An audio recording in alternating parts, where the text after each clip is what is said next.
Je ne veux pas parler ici du décompte de morts fait chaque soir à la télé ou de tout autre chiffre destiné à faire peur, mais des chiffres du Covid que les médias laissent systématiquement de côté, des vrais chiffres. On vous dira sans doute que cela n'a évidemment rien à voir avec la pandémie et avec les mesures gouvernementales prises, confinement, fermeture de commerce, couvre-feu, etc., etc. Et pourtant, ce sont bien les vrais chiffres que je vais aborder.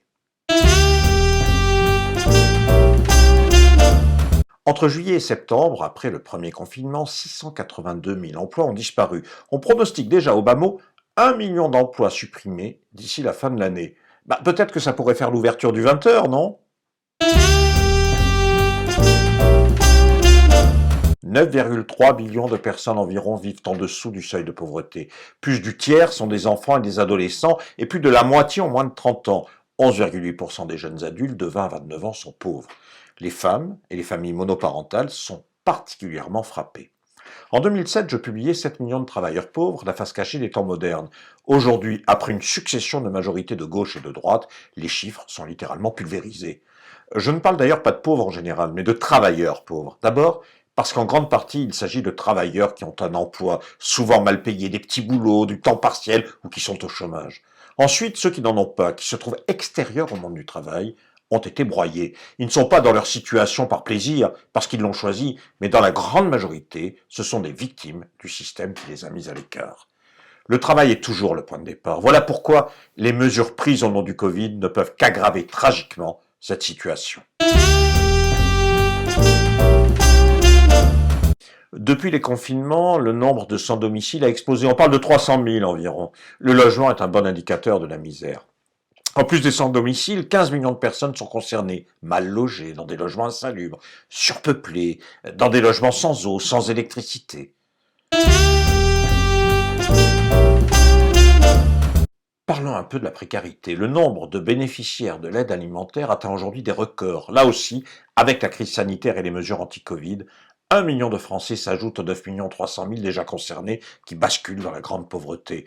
La classe ouvrière, mais aussi la classe moyenne, les étudiants, les profs, les chercheurs, les techniciens, les musiciens et les artistes, les personnels de santé, les fonctionnaires, les commerçants, les artisans, nul n'est épargné. Mais soyons justes tout de même. Tout le monde n'est pas vraiment perdant dans cette histoire.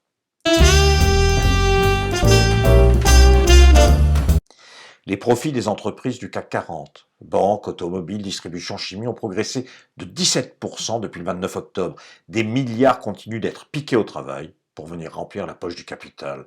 Impôts et cotisations des entreprises sont diminués. Les entreprises qui continuent d'empocher le CICE licencient ou organisent le chômage partiel payé par l'État. Les rumeurs de vaccins voient s'envoler les cours de la bourse. Et certains en profitent d'ailleurs sérieusement.